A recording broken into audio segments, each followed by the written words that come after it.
Para ello está con nosotros Miguel Fernández Díaz. Miguel seguramente lo conocéis como fundador y CEO de la empresa Innovation Strategy, una compañía que se dedica a realizar grandes proyectos de transformación digital en empresas globales de gran envergadura desde hace ya casi 25 años. Miguel declara que su objetivo profesional es pasárselo bien, doy fe, hacer las cosas que le gustan y hacerlo bien. Todo ello siempre rodeado de un equipo espabilado, gente que haga que las cosas efectivamente sucedan.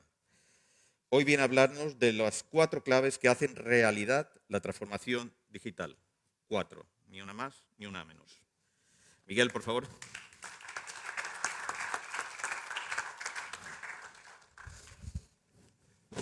Bueno, pues oye, muchísimas gracias por la invitación y encantado de volver a estar aquí en el Club Diario de Mallorca. He puesto 4, pero he puesto 4 muy gordas, ¿eh? Y en 10 minutos no nos va a dar tiempo de profundizar prácticamente en nada en ninguna de ellas, pero es un poco enunciarlas, ah, quizás para el debate luego en la mesa, ¿no? Y que esté en el tema en marcha. Yo me gusta empezar siempre mirando qué es lo que están pensando otros. Y me gusta la visión que tiene el World Economic Forum, especialmente en la parte de cuáles son las habilidades que vamos a necesitar para funcionar en el mundo, ¿no? Cuáles son las habilidades de mayor demanda que se prevén que estén. Y si veis, de las 10 que hay en esta lista para el 2025, pues esta lista, yo la sigo hace muchos años, va cambiando mucho, porque ven hacia dónde va un poco el planeta, ¿no? Y si os fijáis, de las 10, 8 no son de tecnología. Y cuando hablamos de transformación digital se suele hablar mucho de tecnología, de herramientas, de cosas que se pueden utilizar, pero se habla poco de las cosas que son realmente, en mi opinión, más importantes, que son las que están fuera de la tecnología. Y además, como bien ha dicho Gabriel, yo llevo muchos años haciendo esto, entonces lo que me he dado cuenta es de que la tecnología es increíblemente efímera. O sea, dura muy poco. Lo que es una moda, lo que es fundamental, etcétera, en poco tiempo ha pasado y estamos hablando de otra cosa y el mercado nos ha vendido otra cosa y siempre estamos en la súper gran cosa nueva que viene y que no estamos haciendo, ¿no? Y además la industria nuestra es maravillosa en vendernos conceptos súper gordos y vendernos un montón de tecnología detrás a las empresas y a los gobiernos, ¿no? Pero si veis, son herramientas que son mucho de las personas, es pensamiento analítico, resolución de problemas complejos, pensamiento crítico, influencia social, liderazgo, creatividad, tolerancia al estrés, flexibilidad, resolución de problemas. Son cosas que son del lado humano de la película. Porque, en mi opinión, la transformación digital va en un 95% de cambiar cómo hacemos las cosas, independientemente de que utilicemos luego herramientas muy avanzadas para hacerlo, ¿no? Entonces, la primera cosa, yo os propongo estas 4 para estas 4 que decía Gabriel, ¿no? Uno, que tengamos un alma, una cultura. Es muy importante definir y trabajar la cultura por múltiples motivos, entre ellos que si no, no vas a ser capaz de atraer talento digital de entrada, porque el talento digital requiere un entorno donde se pueda desarrollar con normalidad y si no se lo das tú, se lo va a dar otro, ¿no? Dos, trabajar sobre los problemas y las oportunidades que son realmente relevantes. La mayoría de las empresas tenemos, o de los gobiernos, etcétera, tenemos una inercia tremenda de hacer cosas y de hablar de nosotros mismos y de nuestros procesos y de intentar arreglar nuestros problemas, pero entendemos muy poco el otro lado. Y hay mecanismos para hacer eso. El otro lado me refiero al cliente o al usuario, a las personas a las que les damos servicio, ¿no?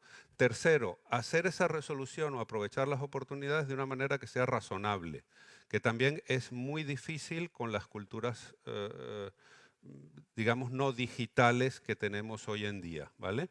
Y la cuarta, efectivamente, es utilizar la tecnología que realmente es poderosa y puede cambiar las cosas de una manera muy potente. Eh, espero que se entienda, ¿no? En la primera, yo no, voy a hablar un poco de la cultura nuestra como compañía, como un ejemplo de una cultura. No tiene por qué ser esta, ¿no? Lógicamente, ni intentamos dar lecciones a nadie, pero lo que os digo es tened una definición. Tener un propósito, tener una visión de a dónde quieres llevar la compañía o la dirección general que tienes y tener unos valores muy claros, ¿vale? Para nosotros esto es fundamental, porque es que si no, no tienes un marco para tomar decisiones. Si el objetivo de la compañía es únicamente ganar dinero o tener más clientes o aumentar un 20%, etcétera, la compañía tiene sostenibilidad muy limitada, en mi opinión, ¿no? Y yo soy extremadamente pesado con esto. Mi gente lo sabe. Yo cada vez que hablo con todo el mundo, pues arranco por aquí porque creo que es lo que nos mantiene con vida y lo que hace que sea diferencial. Gente que hace tecnología hay mucha, gente que hace tecnología como nosotros y con el nivel de compromiso que tenemos nosotros, pues hay mucha menos, ¿vale? Ah, tenemos los valores claramente marcados. Nos gusta mucho el tema de orgullo porque significa que hay un montón de cosas que han ido bien, ¿no? Lo que hemos vendido, cómo hemos ejecutado, etcétera, ha funcionado bien. Nos gusta tener relaciones de larga duración, la fidelidad, estar aprendiendo siempre y pasárnoslo bien, como decía Gabriel, ¿no? Incluso lo hemos llevado al logo, que ahí Salvador nos ha ayudado con esa transición, ¿no? Pero o sea, lo consideramos tan fundamental que lo hemos puesto incluso en el propio logo, ¿no? Y estamos todo el tiempo trabajando en impulsar la cultura, buscando cómo mejorarla, cómo enriquecerla, cómo hacerla más valiosa, cómo crear un caldo de cultivo potente para que la gente se desarrolle en un entorno cultural sensato, ¿no? Y entonces yo creo que hay que dar la tabarra con esto, hay que repetir, la gente tiene que formar parte de esa cultura, hay que ser muy consistentes, los valores al final son valores de verdad cuando te cuestan dinero. O sea, contarlo y luego ejecutar o funcionar de otra manera es, en mi opinión, equivocado. Y entonces se produce el horror absoluto, que es que estás contando una cosa, pero la gente sabe que eso que tú cuentas no es verdad. Y entonces ya es lo peor de todos los mundos, ¿no? Y ocurre muchísimo. Luego hay que liderar lógicamente con el ejemplo y la cultura se maneja o se impulsa top-down, pero se crea bottom-up. La gente de abajo tiene que tenerla clara, asumirla y vivirla de esa manera, ¿no? Y si no eres creíble arriba, pues es muy complicado. Y al final la cultura es la clave de la resiliencia, porque es lo que te permite modificar cualquier cosa. En un momento determinado, la gente tú le dices, oye, y ahora vamos a hacer esto, porque es lo que vemos que encaja mejor con nuestros valores y a donde queremos ir. Y en general la gente se adapta muy bien porque la cultura, la gente la sigue sin ningún problema. Es muy difícil hacer que la gente siga procesos o reingenierías, sea, no lo veo. O sea, los cambios gordos rápidos ocurren a nivel emocional. La gente dice, sí, tienes razón, venga, vamos a la izquierda. Punto. ¿Vale? Y no hace falta. Y eso es lo que realmente te da resiliencia. Se puede hablar mucho tiempo de esto, ¿no? Paso al segundo porque me van a echar. El segundo es el tema de la identificación de los problemas y oportunidades correctos. Y vuelve a ser una dinámica humana, ¿no? Yo os propongo que os miréis muy bien el tema de Design Thinking. El Design Thinking es mucho más potente y mucho más interesante de lo que parece.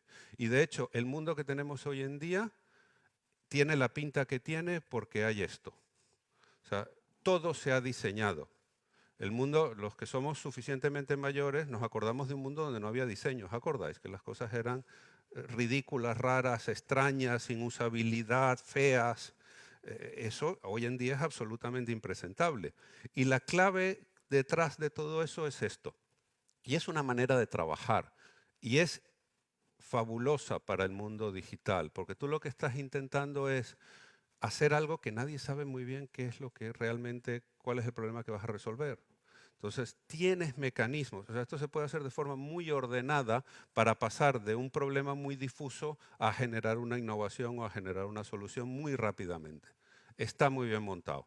Obviamente, hacer design thinking o contaros lo que es design thinking en 2 minutos es una barbaridad, pero quedaros con la idea de que esto es increíblemente poderoso y lo estamos usando con organizaciones muy grandes en problemas que son muy complicados y que se resuelven muy bien, ¿vale? Y pasa por una serie de etapas, o sea, esto está formalizado, no es me pongo a crear con una hoja en blanco a ver qué se me ocurre, no es un proceso artístico, es un proceso de guiar el pensamiento para conseguir una serie de resultados y hay métodos para hacerlo, ¿vale? El otro tema que yo creo que es súper importante Me echa si... El otro tema que es súper importante es cómo resuelves los problemas, porque una vez que tú has identificado, has diseñado, has montado una solución, has montado una idea, tienes que tener un mecanismo razonable en tu organización para hacer que esas cosas ocurran, ¿no? Y es el tema de la agilidad, que la agilidad la gente la tiene encasillada en el desarrollo de software, desarrollo de software ágil, con los scrums y toda la dinámica de las tribus de agilidad, etcétera. Pero la agilidad viene de un concepto que es, de nuevo, mucho más poderoso y mucho más profundo, que es la agilidad de negocio. Si os fijáis, esto es un modelo que te explica dónde puedes impactar con agilidad a lo largo de toda la cadena de valor de una compañía. Y el objetivo de la agilidad no es hacer cosas rápido, es capturar el máximo valor lo antes posible, que es muy distinto. Y esa frase que os acabo de decir es muy potente. O sea, es cómo una organización intenta capturar el máximo valor que puede lo antes que puede. Entonces, si eso lo tienes bien organizado y lo tienes internalizado, los procesos de cambio y de transformación son mucho más sensatos porque vas capturando valor y con ese valor incluso pagas el propio proceso de cambio. Nosotros presentamos a algunos clientes esquemas de transformación completo que se autopagan solos. Porque el valor que capturas, el valor que prevés capturar es tan potente y tan rápido que ni siquiera tienes que desembolsar el propio plan de transformación. Entonces es muy importante asumir el concepto de agilidad como agilidad empresarial y agilidad para capturar valor, que es de lo que viven las compañías, ¿no? Y obviamente también haciendo software, pero yo creo que es una derivada, que es la octava derivada de esta idea, ¿no? Luego tenemos marcos de actuación, como por ejemplo este que es agilidad a escala, que se llama SAFe, que es un marco que te ayuda a hacer programas de transformación enormes, con cientos de personas trabajando en el mismo programa de transformación de una manera ordenada.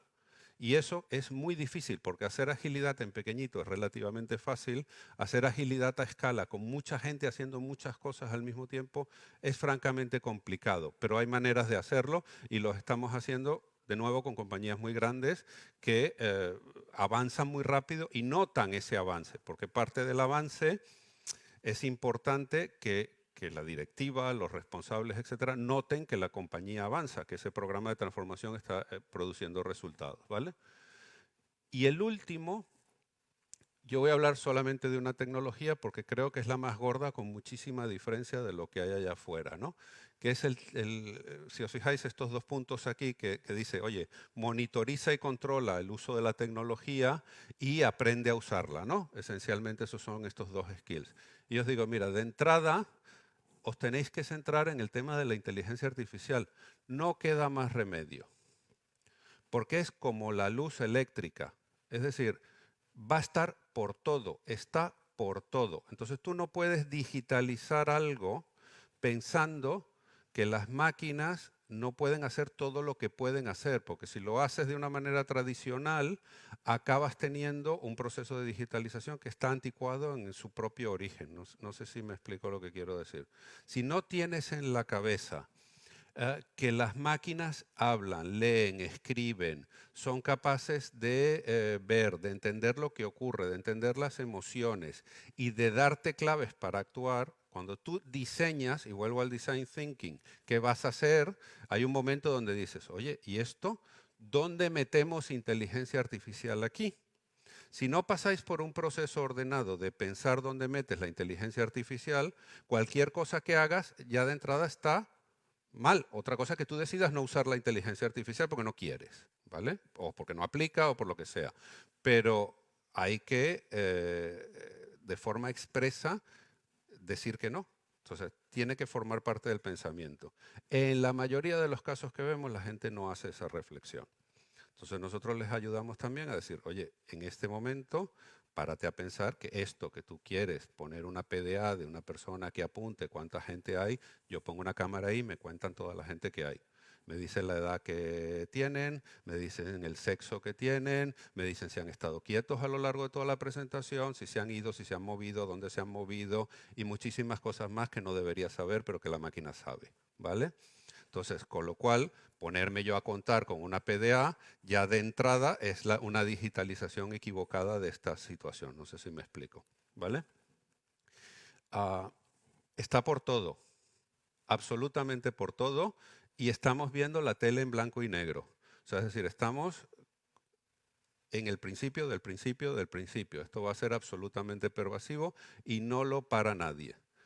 Adicionalmente, si os metéis a pensar cómo utilizar inteligencia artificial, eso os va a llevar necesariamente a pelearos con los problemas de datos que tenéis, que tenemos todos. Entonces, si no acabáis utilizando inteligencia artificial, pero el pensar en inteligencia artificial os sirve para ver cómo resolvéis el problema de los datos, ya dais un salto adelante muy importante. Entonces simplemente te fijas una meta más arriba y cuando vienes abajo dices, es que no tengo datos de nada. Pues venga, campeón, empecemos a ver cómo obtenemos los datos, cómo los organizamos, de dónde los sacamos, qué tenemos que hacer para tener los datos que necesito. No sé si me explico. O sea, el pensar así te obliga a trabajar a un nivel abajo y no estás trabajando para los datos, estás trabajando para llevar a tu organización a un nivel muy superior. ¿Vale? Yo acabo con estos 5 mensajes, ¿no? Lo de la cultura es sin duda lo más importante que estáis haciendo, porque la cultura te engloba todo lo demás. Sin cultura, en mi opinión, no hay nada.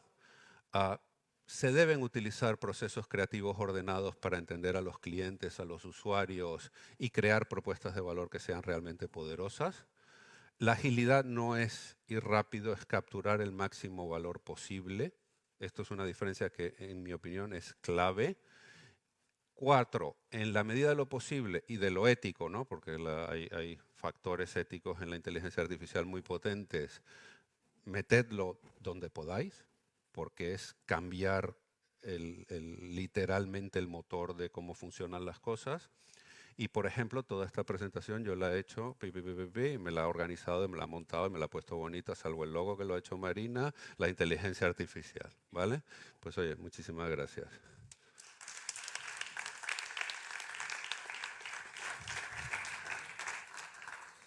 Muchas gracias.